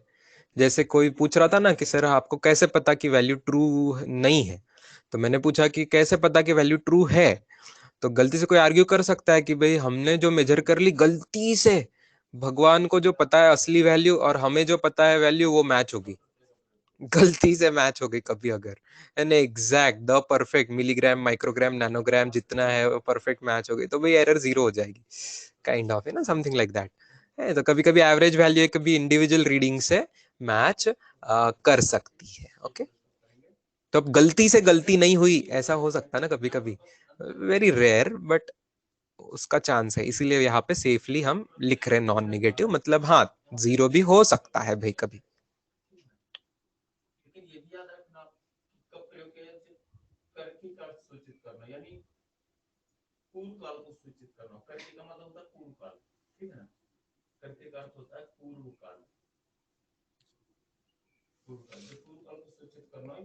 चलो आगे बढ़ते हैं। यहाँ से इंपॉर्टेंट टर्म्स आ रही है, ये इस पे सवाल पूछते हैं आपके नीट में जेई में, इस पे ज्यादा सवाल पूछते हैं। फिर पहले का क्यों पढ़ा, क्योंकि पहले का यूज होगा इसके फॉर्मूला में। रिलेटिव एरर बहुत ध्यान से समझना students. Relative error, relative error की डेफिनेशन है रेशो करके, दो चीजों का रेशो। किन दो चीजों का रेशो, ये दो चीजों का रेशो। इसके न्यूमरेटर में मैं मॉड डाल रहा हूँ, जैसे पीछे हमने मॉड डाला हुआ था वैसे यहाँ पे भी मैं मॉड डाल रहा हूँ। Okay, mod of delta a mean upon a mean, ठीक है। It is the ratio of क्या दो चीजें, mean absolute error to mean value. मतलब ट्रू वैल्यू, नीचे जो डिनोमिनेटर में आप ट्रू वैल्यू लेंगे, जिसको हमने मीन वैल्यू को ट्रू वैल्यू माना है, और उसमें एरर कितनी हुई, कौन सी वाली एरर लेंगे, मीन एब्सोल्यूट एरर लेंगे। अभी जो लेटेस्ट आई थी अपनी लास्ट स्लाइड पे, वो रेशो को बोला जाता है रिलेटिव एरर। वो रेशो को बोला जाता है रिलेटिव एरर। क्या आपको इसकी नोट समझ में आ रही है? It is unitless. Okay, it is a unitless. क्यों यूनिटलेस होगा? it will be unitless and dimensionless. Okay, it will be both unitless and dimensionless। ये बात समझ आ रही है क्या? जो जो चीज यूनिटलेस होती है वो डायमेंशनलेस भी होगी। क्यों? क्योंकि न्यूमरेटर का यूनिट और डिनोमिनेटर का यूनिट बच्चों सेम होगा। डिनोमिनेटर में ट्रू वैल्यू है, न्यूमरेटर में उसी का एरर है, डिफरेंस लेके उसी के एरर है। तो अगर डिनोमिनेटर मीटर में है तो न्यूमरेटर भी मीटर में होगा, डिनोमिनेटर केजी में होगा तो न्यूमरेटर भी केजी में होगा। कोई भी क्वांटिटी और उसमें के एरर आर सिमिलर थी चीजें ना, सेम उसका यूनिट आएगा, तो ऊपर नीचे का यूनिट कैंसिल हो जाएगा। तो relative error will be always unitless and dimensionless. Yes, perfect. Something like a strain. Very good. It is very much like a strain. It will be ratio of same type of quantities, so it is unitless.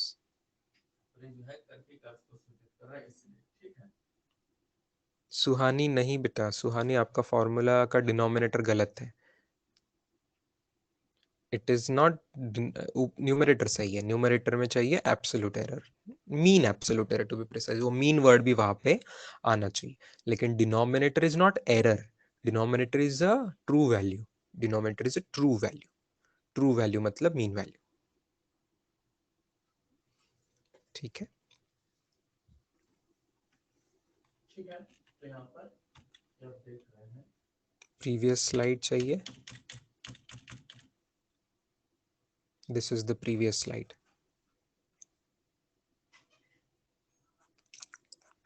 ठीक है, इसके बाद हम यहाँ पर देखेंगे कि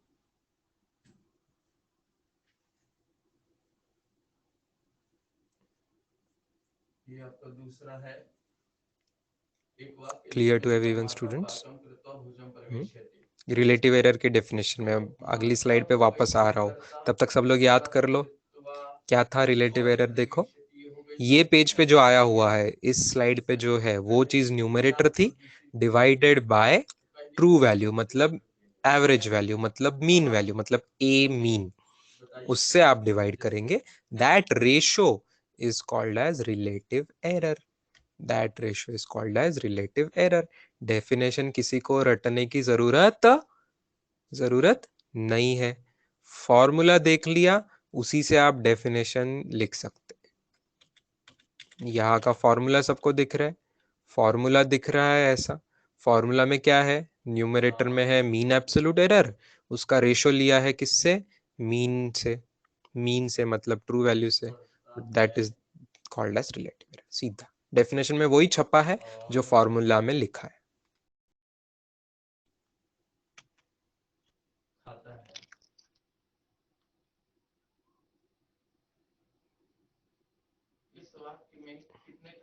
पार्श्वा दोषी, पार्श्व दोषी तू आधा घंटा पौने घंटा लेट चल रहा है, तेरे सवाल का जवाब हमने पौने घंटे पहले दे दिया। बाकी स्टूडेंट्स बताओ उसका जवाब चैट बॉक्स में कौन टाइप करेगा क्विकली। पढ़ता है और खाता, ठीक है, तो इसके वाक्य को हम पहले तो सिंपल वाक्य बना ले जैसा लिखा। यस, इसके क्योंकि यहाँ पे काल को नहीं सूचित कर रहा है, हम पढ़ता खाता है, यहाँ पर आप देखेंगे वर्तमान काल को सूचित कर रहा है। एवरेज ऑफ रीडिंग्स को माना जाता है ट्रू वैल्यू, क्योंकि हमें ट्रू वैल्यू पता नहीं चल सकती, इसलिए एवरेज ऑफ ऑल रीडिंग्स को ही हम ट्रू वैल्यू मान के चलते हैं। It is considered as, it is taken as true value, ये हमने शुरू में बताया था। और इसके बाद है यस, माना जाता है स्टूडेंट्स, ये वर्ड इंपॉर्टेंट है, किसी ने ये नहीं लिखा, it is taken as, it is considered as true value. True value कभी हमें पता नहीं होती, बट हम एवरेज को ही ट्रू मान के चलते हैं फॉर दीज कैलकुलेशंस। यस, चलो अब ये लास्ट और आसान सी चीज है, बहुत सिंपल चीज है। पिछले पेज पे जो आया स्टूडेंट्स, उसको 100 से मल्टीप्लाई करेंगे तो परसेंटेज एरर आ जाएगी। Very simple. 100 से मल्टीप्लाई करेंगे तो परसेंटेज एरर आ जाएगी। ठीक है, तो I don't agree with this notation. I don't agree with this notation. सीधा सीधा आपने लिखना है परसेंटेज एरर। ओके, मैं ऊपर एक डेफिनेशन लिख देता हूं आपको, easy first. Percentage error is equal to relative error multiplied by 100। ठीक है, रिलेटिव एरर मल्टीप्लाइड बाय 100, तो percentage error is equal to this thing multiplied by 100। Okay, तो उसको नोटेशन परसेंटेज राइट साइड में भी लिख सकते हैं, ये नहीं लिखा तो भी चलता है। लेफ्ट साइड में ऑलरेडी लिखा है परसेंटेज एरर, तो राइट साइड में परसेंटेज नहीं लिखा तो भी चलेगा। बार बार ऐसा परसेंटेज लिखने की जरूरत नहीं है, कोई भी एक साइड में बोल दिया कि परसेंटेज एरर है तो चलेगा।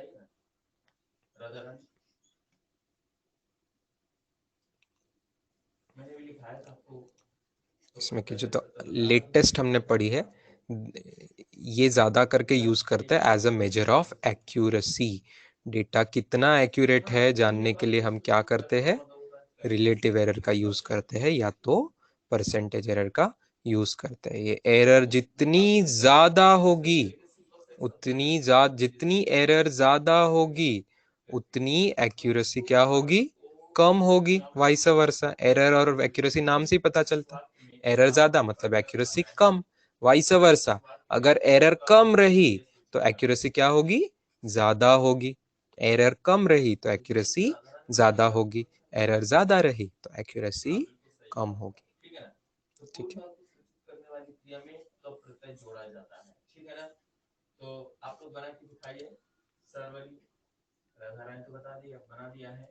यस बच्चों, डेल्टा ए को अपन मॉड देंगे, कंफ्यूजन, क्योंकि वो मीन एब्सोल्यूट एरर है, तो बिकॉज मैं मॉड देना पसंद करूंगा, भले एनसीईआरटी दे ना दे, अपन मॉड देना पसंद करेंगे।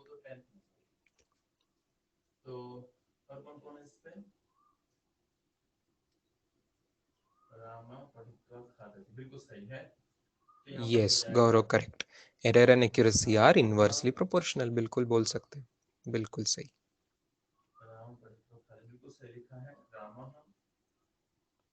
ए मीन को भी मॉड कुछ बुक्स में देते हैं, ए मीन को भी कुछ बुक्स में मॉड दिया हुआ होता है।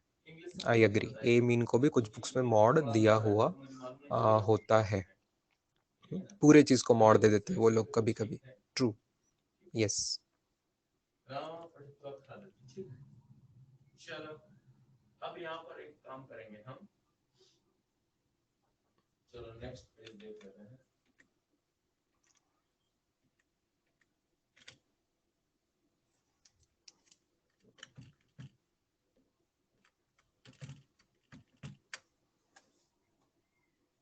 बहुत अच्छे।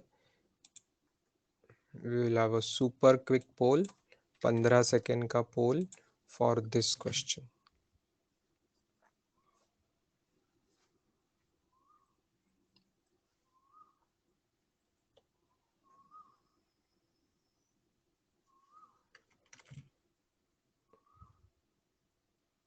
बहुत अच्छे स्टूडेंट्स, बहुत अच्छे जिन्होंने आंसर दे पाए। बहुत लोगों ने सही आंसर लिखा है, maximum majority have written the perfect answer, fourth option.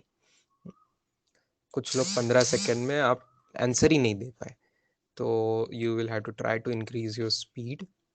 ये लास्ट स्लाइड, अभी लेटेस्ट स्लाइड पे यही लिखा हुआ था कि एक्यूरेसी का मेजर जो है वो रिलेटिव एरर या परसेंटेज एरर, इसलिए मैंने बोला था नीट जेईपी इसी पे सवाल पूछते हैं आपको, रिलेटिव एरर परसेंटेज एरर, इसी पे आपको मैक्सिमम सवाल पूछेंगे। हाँ, उनके खुद के फॉर्मूला में बाकी शुरुआत की एरर्स आती है, मीन एब्सोल्यूट एरर या एब्सोल्यूट एरर है ना, ये सब चीजें आती है उसमें, बट फाइनल दो फॉर्मूले जो है रिलेटिव एरर परसेंटेज एरर की, ये बहुत इंपॉर्टेंट है।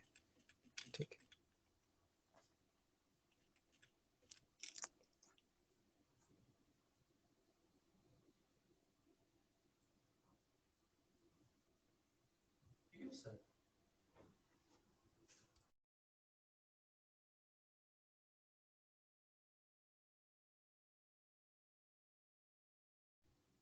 तो इसके लिए मैंने कुछ पोल नहीं लिया students. This is easy one to be. ज्यादा एक्यूरेट क्वेश्चन होता अगर वहां मैग्नीट्यूड वर्ड भी डाल देते तो. मैग्नीट्यूड ऑफ डिफरेंस ऐसा ज्यादा एक्यूरेट सवाल होना चाहिए था. चलो, अब एरर्स के भी अलग अलग टाइप है. यहां से आपको लिखना नहीं है स्टूडेंट्स, अभी यहां से आपको लिखना नहीं है. यहां से एक होमवर्क रीडिंग में आ जाएगा आज के. तो सिस्टमैटिक एरर्स या सिस्टमिक एरर्स नाम की भी कोई चीज होती है. अब एरर कैसे अलग अलग टाइप की होती है ये यहाँ बता रहे. एरर का मतलब तो समझ गए, measured value minus true value. ये हमने देख लिया. इसका मॉड ले लेंगे तो हम इसे कहेंगे एब्सोल्यूट एरर. लेकिन एरर के टाइप्स क्या होते हैं? 3 टाइप्स ऑफ मेन एरर्स अपने बुक्स में है स्टूडेंट्स. ये पेज ध्यान रखना. एरर के मेन 3 टाइप्स है, ये ध्यान रखना. Systematic error. सिस्टमैटिक वर्ड भी कभी कंफ्यूज करता है. सिस्टमैटिक मतलब क्या? अच्छे से बराबर मस्त पे के एरर करना, ऐसा मीनिंग नहीं है. या सिस्टमैटिक का बेटर मैं बोल सकता था सिस्टमिक एरर होना चाहिए था, लेकिन बुक में सिस्टमैटिक छपा है. सिस्टमिक एरर ये बेटर उसका ना वर्ड वहां हो सकता था, क्योंकि इसका मीनिंग है सिस्टम की वजह से एरर. जो सिस्टम एरर कर रही है, ह्यूमन एरर नहीं है ये. सिस्टम की वजह से एरर हो रही है. सिस्टम की वजह से, जैसे इंस्ट्रूमेंट हुआ, इंस्ट्रूमेंट में खुद सिस्टम होगी. सिस्टम की वजह से जो एरर होती है that is called as systemic error और सिस्टमैटिक एरर. देखो सबसे पहले उसमें इंस्ट्रूमेंटल आ गया. और क्या क्या आता है सिस्टम में स्टूडेंट? सिस्टम में और क्या आता है? जब हम कोई एक्सपेरिमेंट करेंगे, मेजरमेंट करेंगे, तो सिस्टम में और क्या आता है? आजू बाजू की हवा आती है, टेम्परेचर आता है ना. टेम्परेचर अगर बहुत ज्यादा रहा तो अपनी स्केल ही एक्सपांड हो जाती, कभी कभी ऐसा कुछ कुछ हो सकता है. तो इंस्ट्रूमेंट सही बनाया था, लेकिन सराउंडिंग चीज है, सराउंडिंग चीज है. मेथड, मेथड भी जो है, प्रोसीजरल एरर्स भी इसी में आती है. प्रोसीजरल एरर्स भी इसी में, और पर्सनल एरर भी इसी में आती है. पर्सनल एरर भी इसी में आती है. पर्सनल एरर सराउंडिंग वाली इन्होंने इसमें नहीं ली है. सराउंडिंग वाला लिया होगा रैंडम एरर्स के अंदर. तो ये एरर्स के टाइप्स पे कोई सवाल आपको पूछने नहीं वाला है. बट इसमें से तीसरी चीज आई शुड एक्सप्लेन यू. ठीक है, ये आप घर पे से पढ़ के आना. इस पे कोई सवाल मोस्टली आपको पूछेगा नहीं. This is not important thing for the exam, but books में है तो हम समझे. Least count error. Least count error क्या आप समझ सकते हो students? What is the meaning of least count error? Least count error का मतलब, जैसे मैंने आपको बता दिया, आप गए कर्ड परचेस करने के लिए, दही परचेस करने के लिए गए. मैंने आज एग्जांपल दिया था आपको.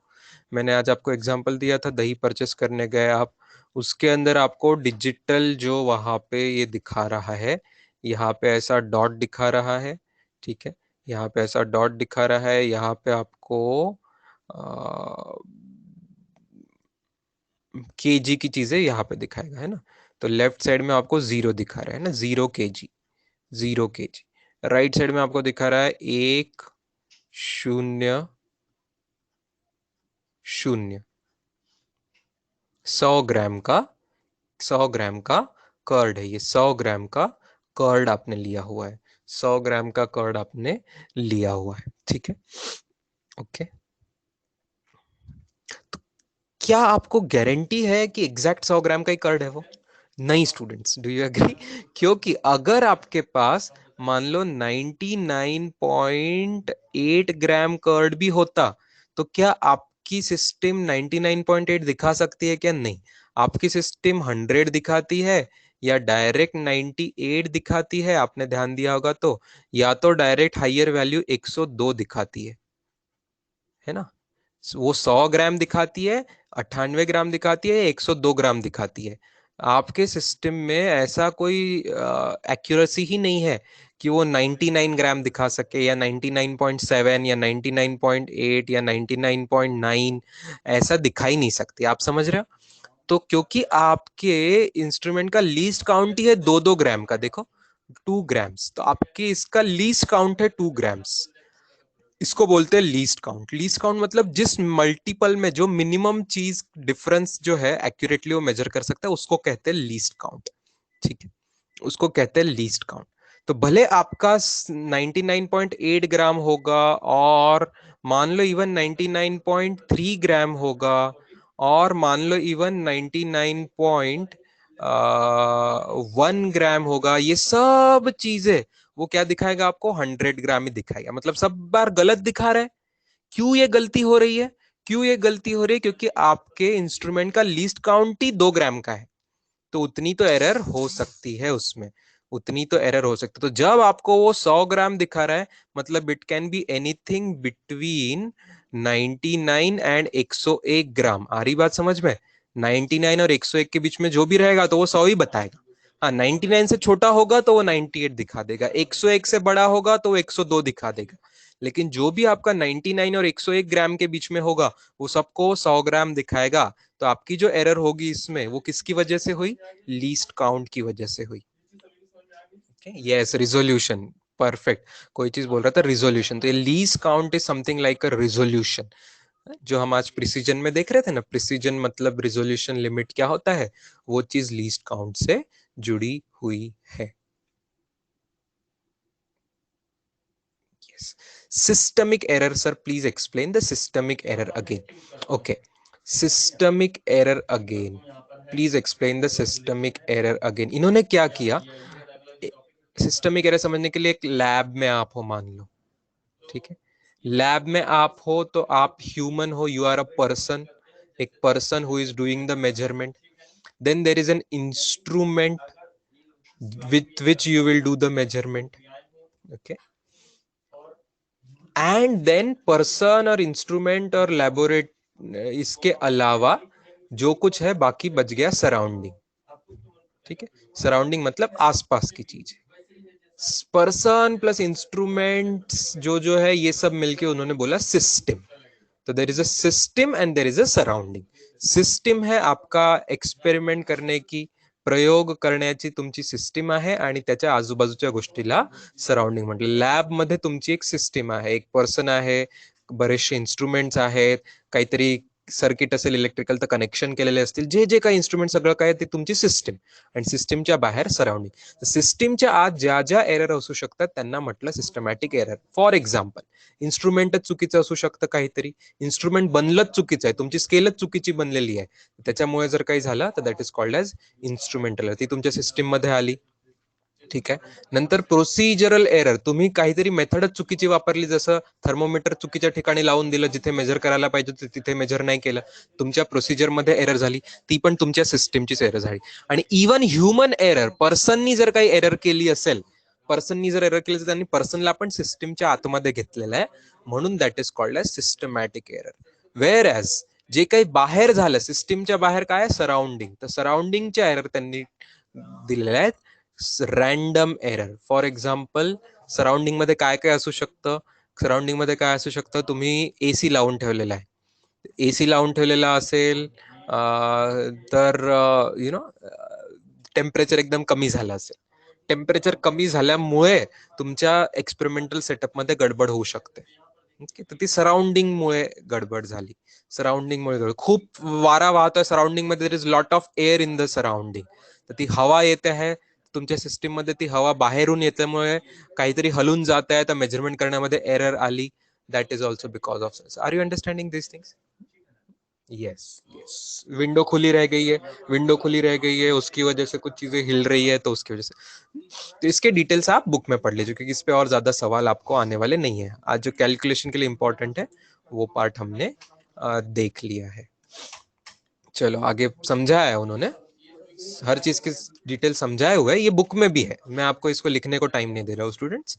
Is not. इंस्ट्रूमेंट के एरर के अलग अलग टाइप दिए, डिजाइन अलग अलग है, कैलिब्रेशन अलग अलग है ना. Zero error in the instrument होता है. अच्छा, जीरो एरर मैं आपको समझाता हूँ. कभी कभी ये zero error in the instrument, वजन काटा सबने देखा है, वजन खुद का वजन करने जाते हैं, कभी कभी आप कांटे पे खड़े नहीं रहे हो तो भी डिस्प्ले जीरो नहीं दिखाता है, कुछ अलग ही दिखाता है ना. 10 ग्राम दिखाता है, 5 ग्राम, 4 ग्राम दिखाता है.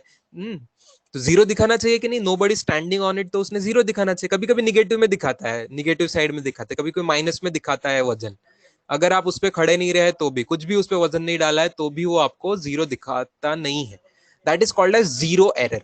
कि जब उस पर कुछ नहीं है तो जीरो दिखाना चाहिए, लेकिन कुछ तो इंस्ट्रूमेंट का सेटिंग में गड़बड़ है तो जीरो नहीं दिखा रहा है. That is called as zero error. ये भी एक इंस्ट्रूमेंट के एरर का टाइप है. जब उस पर कुछ लोड लगा नहीं है, कुछ मेजर करने को नहीं है, तब उसने जीरो दिखाना चाहिए। अगर जीरो वो नहीं दिखा रहा है तो उसको कहेंगे जीरो एरर, मतलब जीरो नहीं दिखने की वजह से होने वाली एरर। जब जीरो दिखना चाहिए तब जीरो नहीं दिख रहा है, उसकी error is called zero error.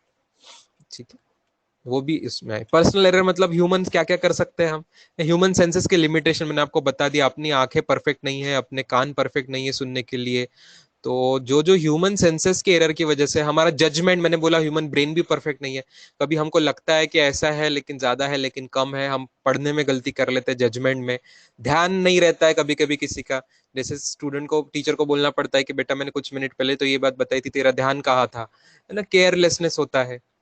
Student का ही नहीं, टीचर का भी हो सकता है, किसी का भी, ह्यूमन बीइंग मतलब any human being can commit error, ध्यान भूल होना, जजमेंट में एरर होना, रिस्पॉन्स में एरर हो जाना कभी कभी। जैसे स्टॉप वॉच यूज करते हैं, फॉर एग्जांपल स्टॉप वॉच बंद करना होता है, स्टॉप वॉच सबको समझता है ना, स्टॉप वॉच सबको समझते हैं, तो स्टॉप वॉच बंद करनी चाहिए, हम थोड़ा लेट बंद करते हैं, जब बंद करनी चाहिए, है ना, मैच बोलने से ज्यादा क्या बोलेंगे, स्टॉप वॉच कहाँ यूज करते हैं, रेस, रेस लगा रहे हो आप, है ना, रेस लगा रहे हैं, तो रेस का जो फिनिशिंग लाइन है, एक बंदा पहुंच गया, जो जो जो विनर आया वो पहुंच गया, लेकिन आपने वो पहुंचते ही स्टॉप वॉच बंद नहीं की, थोड़ा लेट बंद करी, तो किसकी एरर है, पर्सन की एरर है ना।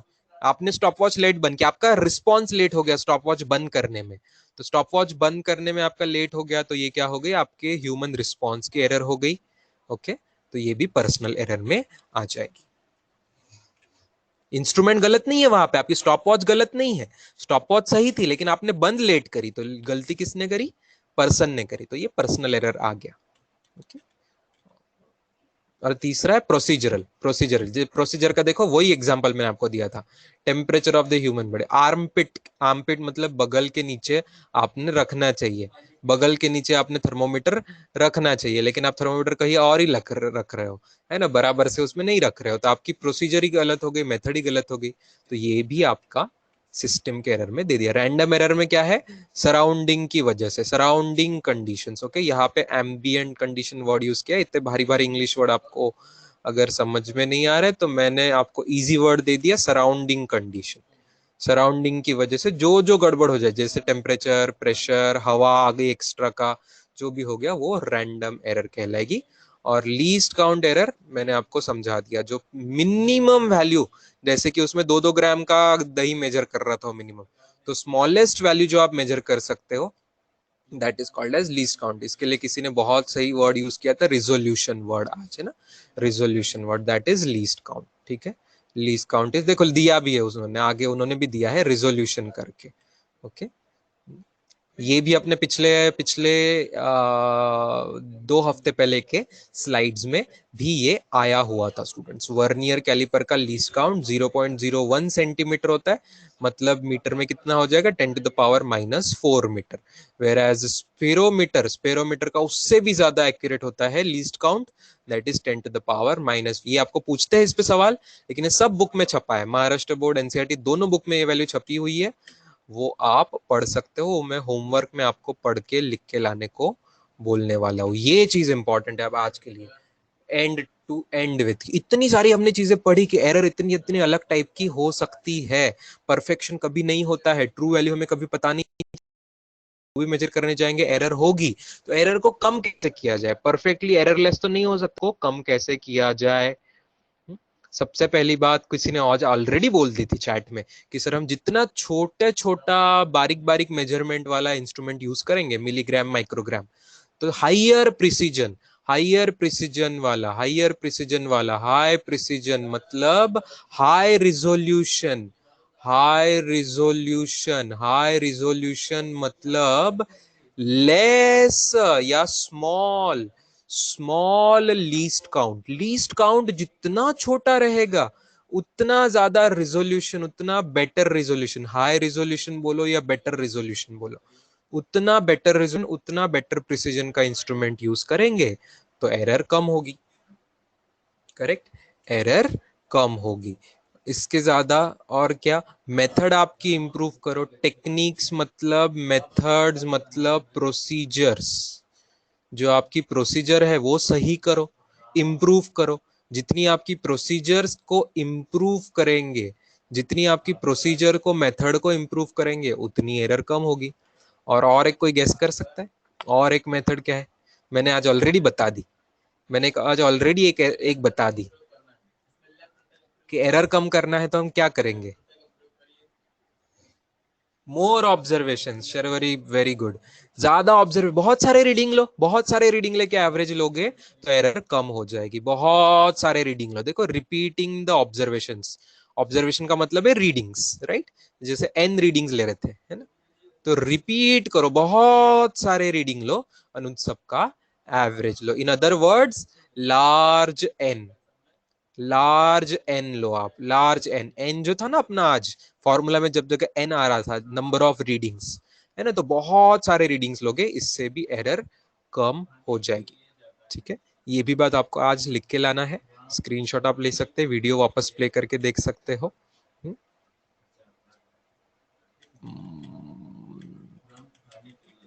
चलो, ये पेज आज की पूरी समरी कर रहा है। I am very happy to say कि इसने सब कुछ सही लिखा है, जहां मॉड लगाना चाहिए मॉड भी लगाया है। This is full summary of today. Do you agree students? देखो, मोस्ट प्रोबेबल वैल्यू से ज्यादा I would use the word mean value ही। Okay, mean value, average value या मीन वैल्यू बोलेंगे, जिसको हम बोलते हैं which is taken as, it is taken as और कंसिडर्ड एज ट्रू वैल्यू। इसी को हम ट्रू वैल्यू मानते हैं, जो कि एवरेज होता है अलग अलग रीडिंग्स का। ये मीन है। सेकेंड, इसमें क्या किया? डेल्टा ए, इसमें आई था ना, आई इन द सेंस 1 2 3 4, जो भी आपका रीडिंग है, A1 A2 A3, जो भी रीडिंग है, रीडिंग और मीन का सब्ट्रैक्शन लो, है ना? इसका ही मैं और एक लिख रहा हूँ, जैसे मैंने लिखा था AI-A, किस में से क्या सब्ट्रैक्ट कर रहे हैं मैटर नहीं करेगा, क्योंकि मॉड है। मॉड है तो आंसर पॉजिटिव आ जाएगा। 2 में से 5 सब्ट्रैक्ट करो कि 5 में से 2 सब्ट्रैक्ट करो, मॉड लेने के बाद सेम ही आने वाला है स्टूडेंट्स। तो ओ ओ ओ ओ, यहाँ मीन नहीं होना चाहिए। हाँ, ये तो सिर्फ एब्सोल्यूट एरर है। अरे बाप रे, मुझे लगा इन्होंने गलती नहीं की, लेकिन गलती करी हुई है इन्होंने। ये मीन, हाँ, गलती करी हुई है। यस बेटा, बिल्कुल सही। कुछ लोगों को समझ आ गया था, चैट बॉक्स में टाइप किया। ये सिर्फ एब्सोल्यूट एरर होगा बेटा, सिर्फ एब्सोल्यूट एरर होगा, सिर्फ एब्सोल्यूट एरर होगा। ओ हो, गलतियां, ये गलतियों के बिना रहते नहीं है। हाँ,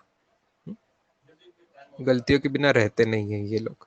ठीक है, तो मीन एब्सोल्यूट एरर बेटे, तो यहाँ पे आएगा mod delta a mean. Mean absolute delta A, ए आई, रुको मैं भी गलती कर रहा हूँ इनका देख देख के।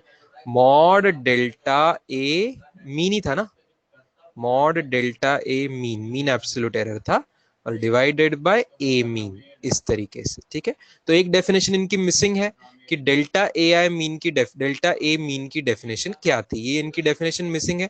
मीन एब्सोल्यूट एरर की डेफिनेशन इनकी मिसिंग है। वो डेफिनेशन मैं लिखे देता हूँ आपको वापस, आपके नोट्स में है। Summation of I equal to 1 to n mod of delta A I. सभी जो आपकी एब्सोल्यूट एरर थी उनका आपको एवरेज लेना था।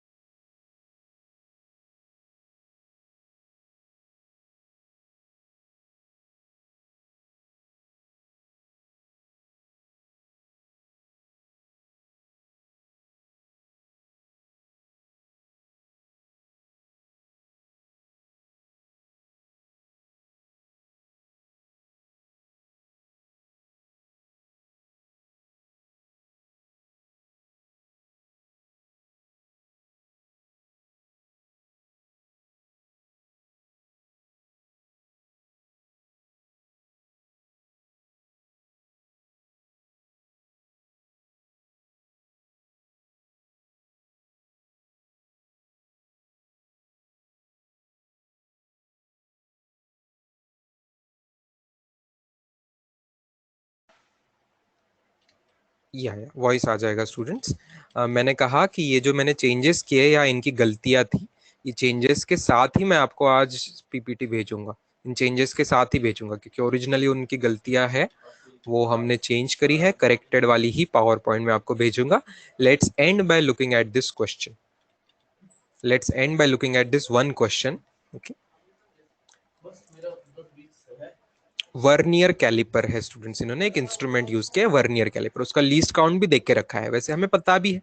10⁻⁴ मीटर था, मतलब सेंटीमीटर के हिसाब से लीस्ट काउंट है 0.01 सेंटीमीटर वर्नियर कैलिपर। उससे आपने एक साइड ऑफ ऑब्जेक्ट मेजर करी, ठीक है, मतलब साइड आपको मेजर करनी है। Side is a quantity, side is a length, side is a length, ये क्वांटिटी आपने मेजर करी है। मेजरमेंट कर रहे तो परफेक्ट मेजरमेंट कभी होता नहीं है, लेकिन मेजरमेंट करने से आया इतनी मेजरमेंट, ठीक है। तो इसमें गलती कौन सी होगी students? Which mistake is guaranteed? कि कोई भी आप इंस्ट्रूमेंट मेजर कर रहे हो तो उसकी लीस्ट काउंट तो कुछ ना कुछ होता है, तो उतनी गलती तो उसमें जैसे दही मेजर करने में आज हमारी 2 ग्राम की तो एरर आ ही सकती थी कभी भी, है ना, 2 ग्राम की एरर आ ही सकती थी। तो उसकी वजह से हम लीस्ट काउंट जो है उतनी एरर मानेंगे। Here will talk of the least count as an error. Least count, देखो यहाँ पे बहुत सारे रीडिंग लिए क्या? नहीं, बहुत सारे रीडिंग नहीं लिए। बहुत सारे रीडिंग ले तो तुम एवरेज लेके उसको ट्रू वैल्यू मानते, एटसेट्रा एटसेट्रा एटसेट्रा। या एक ही रीडिंग है, एक ही रीडिंग है, एक ही रीडिंग है, तो उसी को हमको मीन लेना पड़ेगा, उसी को मीन लेना पड़ेगा, ठीक है, उसी को मीन लेना पड़ेगा। सो प्लीज अंडरस्टैंड दिस, ठीक है। परसेंटेज एरर पूछा है तो उसने सबसे पहले रिलेटिव एरर निकाला हुआ है और उसको 100 से मल्टीप्लाई किया हुआ है। This is relative error, okay, this is relative error students, this is relative error. Relative error को 100 से मल्टीप्लाई कर दिया उसने। यहाँ रिलेटिव एरर डायरेक्ट डायरेक्ट निकलने पड़ा, कोई एवरेज लेने की जरूरत नहीं पड़ी, क्योंकि एक ही रीडिंग है, ओनली रीडिंग लिया हुआ है 3.52, ठीक है, 3.52। और यहाँ जो लीस्ट काउंट है उसी को एरर लिया है न्यूमरेटर का, ओके, लीस्ट काउंट एरर को ही न्यूमरेटर आपको लेना पड़ेगा, ठीक है। तो परसेंटेज एरर सीधा सीधा कैलकुलेशन करके जो आंसर आया होगा वो आंसर, ठीक है। और एक क्वेश्चन देख लेते हैं स्टूडेंट्स, हाँ, होमवर्क में भी रहेगा कल, और हम इस टॉपिक पे बात करेंगे। जिनको कहीं पे कंफ्यूजन है, डरने की बात नहीं है, वी हैव टाइम। जब ऐसा बोलते हैं स्टूडेंट्स तो इसका भी मतलब होता है ये है एरर, ये है इसकी एरर, ये है इसकी एरर। तो इसको आप लेंगे न्यूमरेटर में, इसको आप लेंगे न्यूमरेटर में, ठीक है, सीधा सीधा इसको न्यूमरेटर में लेंगे, डिनोमिनेटर में जो है वो आपकी ट्रू वैल्यू रहेगी। तो एरर को आप लेंगे कहाँ पे स्टूडेंट्स? एरर को लेंगे आप न्यूमरेटर में, ये जो वैल्यू है इसको लेंगे आप डिनोमिनेटर में। न्यूमरेटर डिवाइडेड बाय डिनोमिनेटर करके आपका जो आंसर आएगा that is called as relative error, और उसी को 100 से मल्टीप्लाई करके you will get the percentage error. घाई नहीं करना है स्टूडेंट्स आपको, घाई नहीं करना है, घाई नहीं करना है, घाई नहीं करना है, ठीक है, घाई नहीं करना है।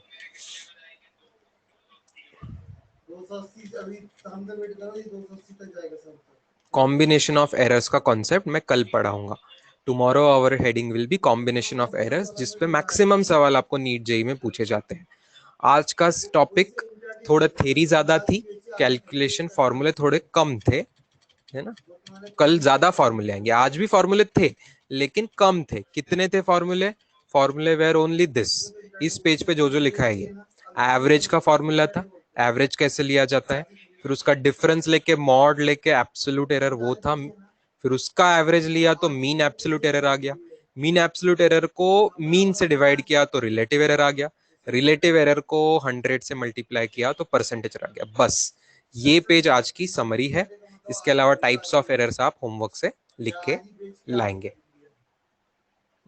प्रॉब्लम 2 भी बेटा आपको स्लाइड्स में मिल जाएगा, आप उसकी चिंता मत कीजिए। आज के होमवर्क में भी ऐसे क्वेश्चन आपके बुक्स में से रहेंगे, वो आपको पढ़ के लाने हैं, समझ के लाने हैं। कल फिर से उसकी बात करेंगे और आगे का टॉपिक कल बाद में शुरू करेंगे। चलो, सी यू टुमारो। अच्छा, सी यू टुमारो नहीं, see you in the afternoon. Today I am scheduling as discussed on the chat, as discussed in the group, 3:30 today will be the final doubt session of units and dimensions. पिछले 2 हफ्ते हमने पढ़ा हुआ units dimension के जितने आपके doubt आए होंगे पूरे आपके सैटरडे तक, संडे तक, आज सुबह तक, आज दोपहर तक भी मिला लो, सभी डाउट्स क्लैरिफाई करने के लिए हम मिलेंगे 3:30 बजे। Welcome. Have a good day. Bye, students.